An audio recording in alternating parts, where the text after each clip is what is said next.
day, viewers. You're welcome to another special edition of Top Talk on OPC TV Sundays Communication. This is the program whereby we'll be discussing about critical, political, and democratic issues of the society. I'm your host, Alagbe Kade, and I have my co-host here, Ife Oluwa and Kingsley in the studio. So today we're going to be talking about a very important and very nice topic. We're going to be talking about Donald Trump and his likened to an African leader. Does Donald Trump have an African DNA? Don't worry, when we come back, we'll be talking more on this topic. Don't forget to like, subscribe, and follow us on every of our social media handles. We'll be back.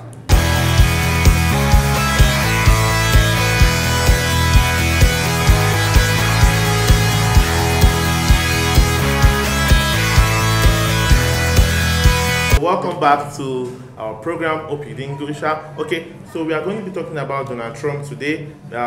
We all know the 46th presidential election that just took place about 2 weeks ago, and saw Joe Biden winning the election. But however, Donald Trump did an African leader style by not actually giving up the presidential seat, saying he's not going to hand over power. So we are going to be linking this topic to other African leaders and how the things that they have been doing when it's time for election and all these things. So if I'm going to ask you first, what do you think about Donald Trump and the move he was trying to play on that side? First and foremost, I think it is not factual of us to say he's refusing to give up the presidential seat. As at the time Donald Trump was, giving all those talks and all of that, the final elections, the final results, has not been out. So it was just a situation of him coming up on Twitter to say, "Oh, stop the counting. The election is, if Joe Biden win, the election is rigged. Is rigged. That's why he won," and a whole lot of that. So it's not like it got to the day of handing over, constitutional handing over, and he's refusing to hand over the necessary document or refusing to publicly saying, "I remain the president." Because in Nigeria, I think the point where we experienced that, it was actually the person coming out to say, after a democratic election and someone else has won the election, then the person came out to say, "I am still the president." Sure, you understand? That is because after an election has been done, result has been collated, and somebody has been declared the constitutional winner, then someone else who is in power, an incumbent leader, is still saying, "I am in power." So that is when we can actually say he has done what the African leader. But for me, it was just still. Let me have from Kingsley. So what's your view? But I think, with my own opinion, I think we don't have to blame Donald Trump. Okay. Do you know what? We don't have to blame him much. You know, you have right to be voted and to be voted for. Yeah. He has right to say, the election, as in the result of my election, is not good. He has the right to say so. You get the point now? He's a politician. He has every right to say what they rank about me is not fair. But the outcome of it from the public begin to people begin to signify, talk about different kind of things, make the public to think that he's behaving like an African. Okay, I want us to go through this level. Okay, let's say America is a bedrock of democracy in every way, democratic movements in everywhere around the world. Everybody sees America as, yes, these people have achieved democracy. Now, this stunt that Donald Trump pulled, I'm going to ask you if this thing that Donald Trump pulled, do you think it was right for him to even make that kind of comments? Because look at the American system. Before even the election, it's even better. People they remove all their belongings in the presidential villa and they leave the place because of they know that once they lose, the DSS are already there to take over and everything. Everybody is already on standby. But if it's that they didn't have that kind of policy and that the president was supreme, you think he would have still gone ahead and not accept the vote? Has that been the question? Yes, you said he made certain statements. Yes. What are those statements? I want us to be clear on them. Number one, he said the election was not free and fair. Fair, okay. Yeah, he said the election was not fair and fair. So, in this scenario, he did not want to give.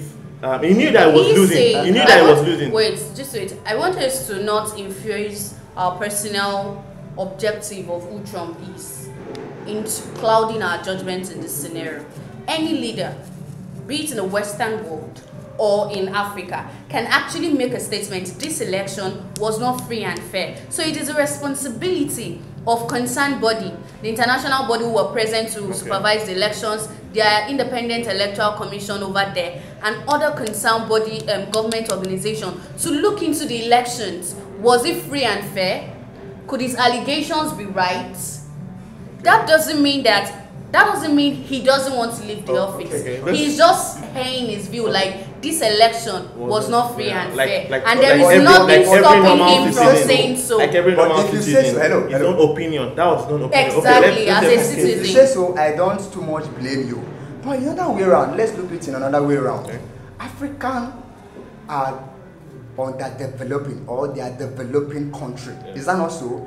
American are developed country. I think America should have the standard in terms of election. That should be perfect. There should be not this one. So what makes this election imperfect? Like seriously, you know, from the outcome of this statement now was Trump disagreed to election. No, he said the election was not free and fair. He didn't say, I am not accepting the elections. Let us be careful here in terms of the words he used. Because if somebody comes out to say, I attended that wedding, there was not enough food, does not mean the person did not eat. Okay, let's. So that's it. He coming out to say, as a citizen, let's look at Trump as an American citizen and not Trump as a president. Okay. As a Nigerian citizen, if an election is run, I can say this election was not free and fair. And that is what Trump has said, that to his own, he is in a democratic system where he has a freedom of speech. Yes. He has his right to say his perspective concerning the elections, but that doesn't mean he's not saying, I will not accept the election, or when it comes to swearing in day, then he refuses to leave the office. That is when we can liken him to our tyrannic African president. Okay, Donald Trump was elected into power in 2016. Now, from 2016 to 2020, we have been, there have been many misconceptions about Donald Trump, and is he a good leader, is he a bad leader? To you, what's your opinion? Do you think he did well for the United States? Do you think he had his own selfish interest, like many African leaders, or what do you think? Like seriously, we got to look into this. Okay. As a good leader, I think the first time you enter into system, that 4 years, the 4 years you enter into system, before your arrival, there must be a debt. Okay. System is not well balanced before your arrival. Before 2 years, the United States American system but can we categorically say their system is not balanced? A system we are not in. They are not God. You get we are not saying they are God. We are just saying we do not have the factual. We don't have the factual information to say means that their system. They have a working system. They must have a working system. In Africa, most of the countries they don't have good system. That's why it's not as if corruption is not everywhere. Corruption is everywhere, but there's a way the system still works. We have no system in Africa. So just just say what you were saying. What I'm trying to say is not any other thing.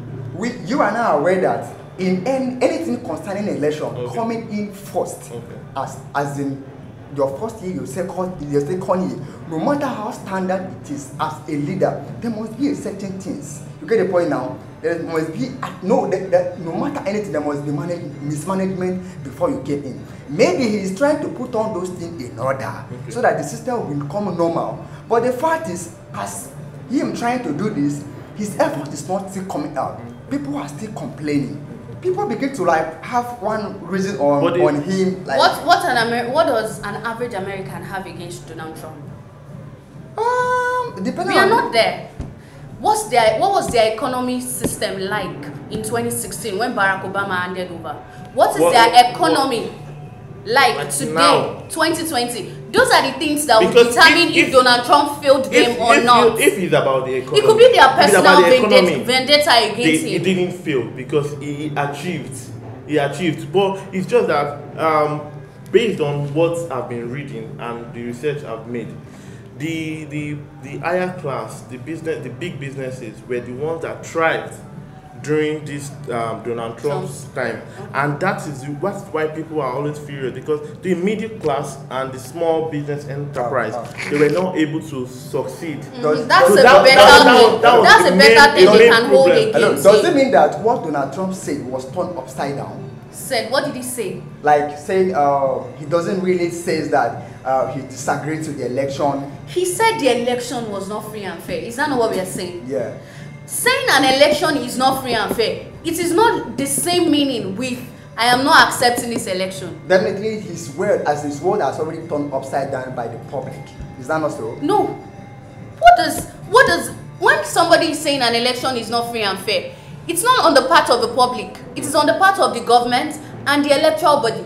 Those are who can say, I go to the polling booth, I vote. Yes. And maybe if I just wait to see, okay, let the vote be counted in my own polling booth, then I leave. I don't know what happens afterwards. It's in the hands of the electoral body. And so if somebody now comes out to say the election was not free and fair, it is not it's a responsibility of the government and the concerned bodies when it comes to elections, not the public, not even the leader, not even Donald Trump. I think Donald Trump has a view. He has what's called. He has something. I think he has principles. Yeah, he has the right he wants for. Maybe he has. It's like me now. You know, in the midst of people, I want something that's going to interest me. He wanted something that's going to interest the United States. But in doing that, he was already discomforting the people, other countries. You know, we had the like climate. The segment of you know, we had something on when they went for a meeting in France about climate and all these things. He didn't sign that. He didn't sign the treaty. So all those things, it was to the disadvantage of the United States. There was many treaties that he had to back down from, and all those things did not make. But you know, we now like looking to our African leaders. Does our African leader even have any? I'm sorry, as in, do they even have any reasonable bill?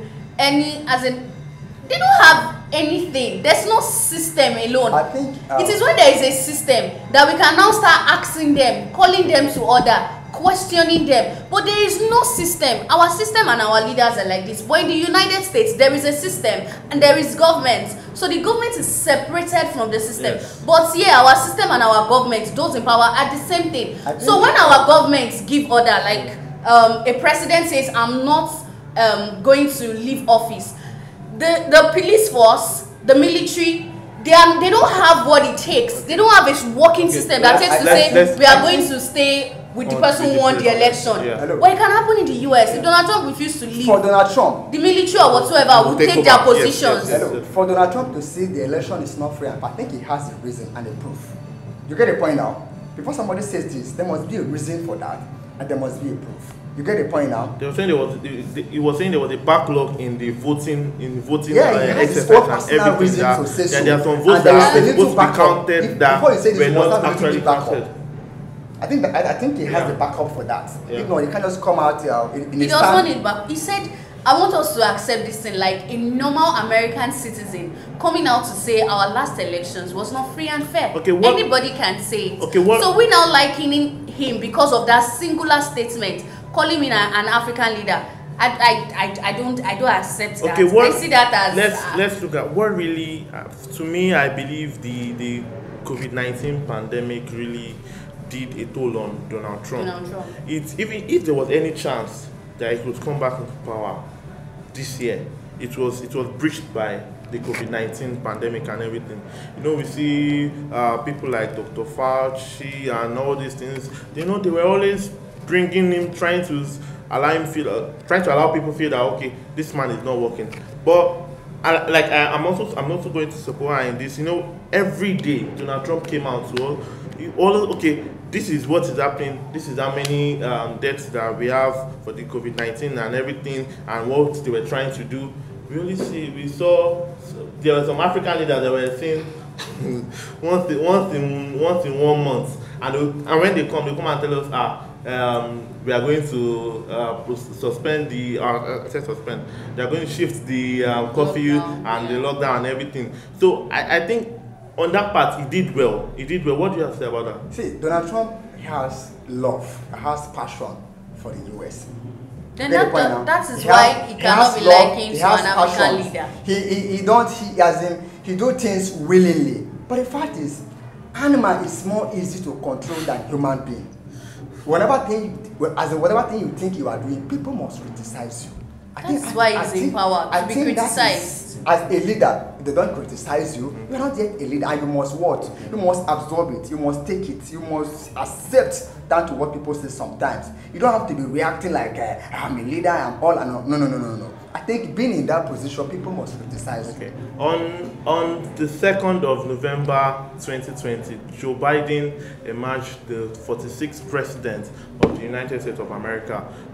We are already keeping tabs on him, and we'll see how he's going to perform, if he's going to perform better than Donald Trump. So any last words from you, Ife?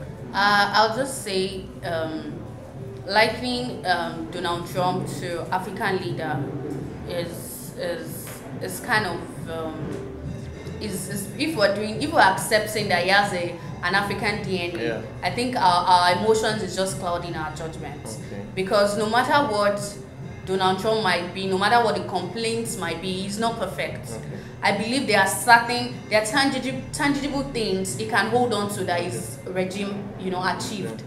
But we are in Africa in a system that will go for 8 years or more in some African countries, and those governments have nothing to show. It's either the currency of the nation was here when they come in, and when they are leaving it drops totally, and they still have the boldness to come out and campaign for a second term, and they win. Okay, no problem. Trump can never be compared to an African leader. Okay. Because with many reasons, he's very, very versatile. He has done so many things. So you agree, versatile? So I agree that Trump can never be compared to an African leader. Okay. Never. No problem. So we have gotten to the end of the show. I hope you enjoyed our program. Don't forget to like and subscribe on OPC TV, Saunders Communication. Please subscribe. It's not going to take you anything. And next week, we're going to bring you another hot gist. Bye-bye.